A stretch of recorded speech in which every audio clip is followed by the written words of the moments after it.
Baik, Assalamualaikum warahmatullahi wabarakatuh. Perkenalkan, nama saya Arvin Wardianto. Saya adalah business owner sekaligus mentor bisnis. Saya business owner dari Kaila Wedding dan 3 hari kemarin saya sedang mengikuti sebuah program Man Management Skill yang berjudul Goal Setting, Hypnosis, and NLP for Coaching. Program tersebut diadakan oleh Widol Skill dan dibimbing oleh Coach Iqbal dan juga Coach Abdillah Sanat. Dari dua pembimbing tadi, ini beberapa materi yang saya dapatkan. Saya ingin melakukan sebuah resume atau review terkait dengan materi yang saya dapatkan. Apa saja yang saya pelajari dalam 3 hari kemarin? Yang pertama, hari pertama saya belajar tentang simple coaching trick. Bagaimana cara atau trik ya sederhana dalam melakukan sebuah proses coaching. Yang kedua, saya belajar tentang goal setting, hypnosis, and NLP for coaching.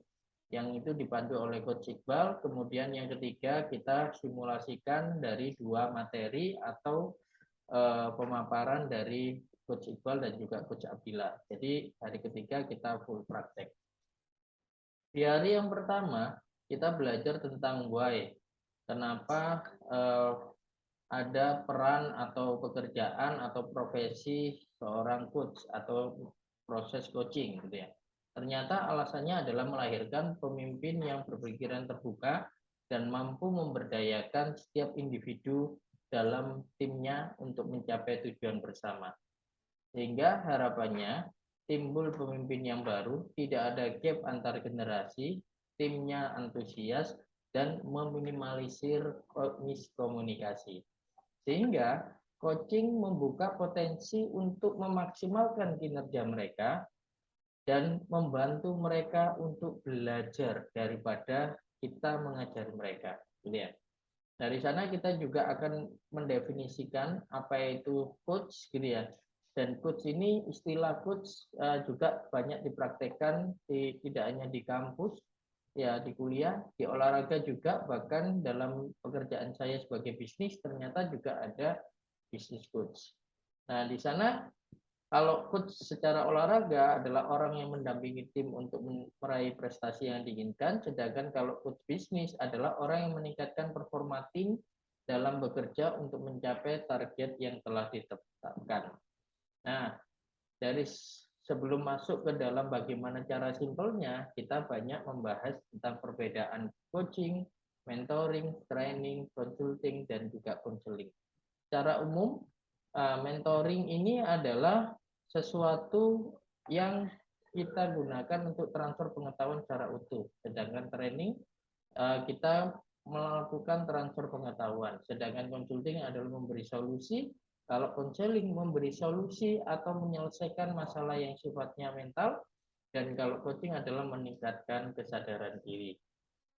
Nah, apa yang terjadi selama coaching? Ya, yang terjadi selama coaching adalah bagaimana kita memperjalankan mental seseorang ya untuk mempersiapkan agar seseorang itu mau maju dan mencapai sasarannya.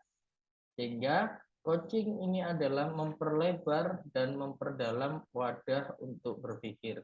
Sehingga coaching dalam posisi peran-peran yang lain itu berada pada titik tengah yang itu irisan daripada mentoring, counseling, training, dan juga consulting.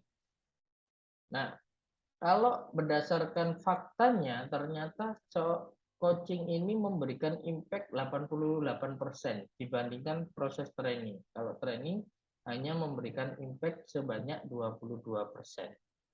Dan objek daripada coaching itu adalah para pemimpin. Karena pemimpin saat ini dituntut untuk memiliki peran yang cukup banyak sebagai pengambil keputusan, penggerak, mentor, konsultan, trainer, bahkan konselor bagi timnya. Nah, sehingga muncul pertanyaan, gimana caranya kita menjalankan coaching? Maka yang harus kita benahi dulu adalah mindset-nya, dan yang kedua adalah plan-nya. mindset seorang coach dan seorang coaching haruslah dibenahi agar mindsetnya menjadi growth mindset, yakni yakin bahwa kapasitas dan potensi semua orang itu dapat berkembang. Sehingga seorang coach itu senantiasa fokus pada prosesnya. Karena proseslah yang bisa memberikan hasil yang signifikan. Jika dalam melihat sesuatu tidak hitam atau putih, benar atau salah, melihat sesuatu semuanya sebagai sebuah proses. Nah, dalam plan di sini artinya adalah listen, act, dan nurture. Nah, dari sana kita harus hadir secara utuh, kemudian kita aktif mendengarkan, kita gunakan powerful question, dan kita gunakan pemberdayaan klien dengan memotivasi, mendukung, dan menunjukkan apa yang ia perlukan agar bisa menindaklanjuti hasil dari pembicaraan coachingnya.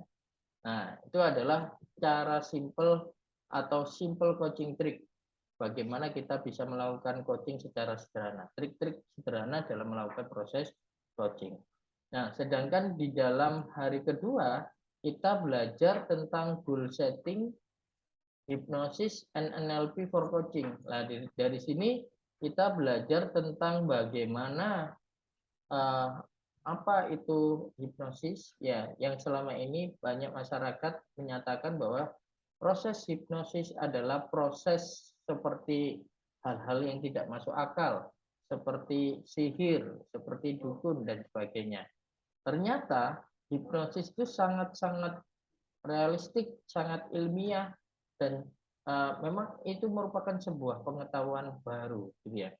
Ternyata hipnosis itu secara harfiahnya, secara substansinya adalah seni menembus filter kritis pikiran dan menanamkan pesan ke pikiran bawah sadar. Sehingga kata kuncinya di sini adalah menciptakan trance dan tanamkan sugesti ke dalam bawah sadar, seperti itu. Nah, sehingga metode konversasional hipnosis ini adalah bagaimana membuat pesan masuk ke dalam bawah sadar. Bagaimana kita memerintahkan tanpa secara terus terang, kita seolah kita menyisipkan perintah dalam sebuah percakapan, atau kita bertanya secara sisipan yang sehingga seolah-olah tidak terlihat atau terdengar seperti sedang bertanya. Itu adalah proses hipnosis. Nah, proses hipnosis ini ada paling tidak 4 step protokol dalam melakukan konversasional hipnosis, yaitu yang pertama menyerap perhatiannya, yang kedua menembus faktor kritisnya, yang ketiga memunculkan state, dan yang keempat adalah melakukan arahan dan tindakan. Nah, maka di sini ada trik dan tipsnya bagaimana melakukan penyerapan perhatian. Ya, yang pertama adalah kita harus hadir utuh 100% dan memberikan perhatian penuh. Kita bisa menggunakan match and mirror. Jadi orang kebanyakan tertarik dengan orang yang sama dengan mereka. Samakan postur nada, nafas, dan bicara. Manfaatkan magic moment, terkagum dengan situasi tertentu, dan gunakan pola bahasa, yakni mengungkapkan sesuatu yang diketahui bersama, seperti sekarang hari Minggu ya Mas ya.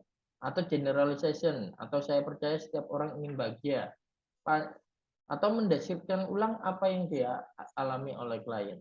Nah, yang kedua stage-nya adalah menembus faktor kritis. Ini juga dijelaskan banyak sekali tips dan triknya, seperti kita melakukan storytelling dan gunakan perandaian, as if, kemudian kita bisa gunakan juga perumpamaan atau kita gunakan metafor. Ya. Ada sebuah video menarik yang dikemukakan dalam proses pembelajaran kemarin adalah bagaimana seorang coach dunia yang bernama Anthony Robbins itu sedang berhadapan dengan seorang remaja yang sedang putus asa. Jadi secara pikiran dia sebenarnya ingin berpikir bahwa kayaknya lebih baik saya ingin bunuh diri saja. Saya ingin mungkin setelah keluar dari forum ini saya ingin bunuh diri. Anthony Robbins melakukan proses hipnosis gitu ya, kepada remaja yang ingin bunuh diri itu tadi. dia memasukkan pesan ke bawah sadarnya, dia menggunakan perintah yang terselubung, dia menggunakan pertanyaan yang terselubung, sehingga membuat ya remaja tadi memikirkan ulang tentang rencana bunuh dirinya. Luar biasa, ternyata dengan pertanyaan-pertanyaan itu, dengan sugesti yang dimasukkan oleh Anthony Robbins, jadi suasana yang awalnya remaja tadi itu seperti suram, tidak punya masa depan, ingin mengakhiri dirinya, itu sejenak dia mulai memikirkan ulang rencananya, dan dia akhirnya mendapatkan sebuah pencerahan, dan dari sanalah dia akhirnya memutuskan untuk tidak bunuh diri, bahkan menganggap bahwa apa yang saya lakukan, saya kok berpikir mau bunuh diri saya, sepertinya ini ada pemikiran yang nggak masuk akal. Nah, itu adalah proses hipnosis. Yang ketiga, bagaimana kita memunculkan stik, ya, dengan berbagai macam cara, gitu ya. Ada akses, my friend John, emotional word, pola bahasa, awareness pattern, negative comment, dan embedded question. Jadi kita gunakan perintah negasi dan juga pertanyaan-pertanyaan yang tersembunyi. Dari yang keempat adalah mengarahkan tindakan. Jadi mulai dari tahap pertama adalah menyerap fokus, tahap kedua adalah membypass critical factor, yang ketiga adalah mengaktifkan pikiran bawah sadar.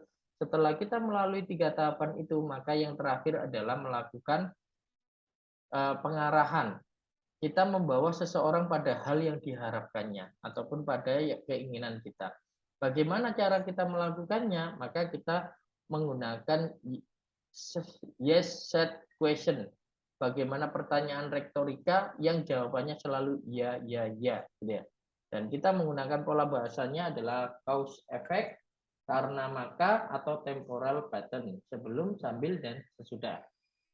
Nah, ini adalah hipnosis. Ada 4 stage. Ya. Kemudian kita diajarkan tentang proses NLP coachingnya. Ternyata neurolinguistik programnya itu adalah bagaimana di sebuah video pendek itu diceritakan tentang seorang coach yang berkonsultasi dengan seorang coach, dan dia bercerita apa yang dia inginkan. Pada saat dia menginginkan sesuatu dan coachnya sudah paham dengan apa yang dia mau, maka coach di sini bertugas sebagai untuk memandu dan juga untuk mengarahkan. Oh, seperti itu tujuannya. Maka yang harus kamu lakukan adalah 1, 2, 3. Oke, coba kamu lakukan 1, 2, 3. Ternyata nggak bisa coach ini melakukan proses peningkatan kesadaran diri secara bersama-sama, sehingga antara coach dan juga coachingnya ini benar-benar melakukan proses coaching seperti itu.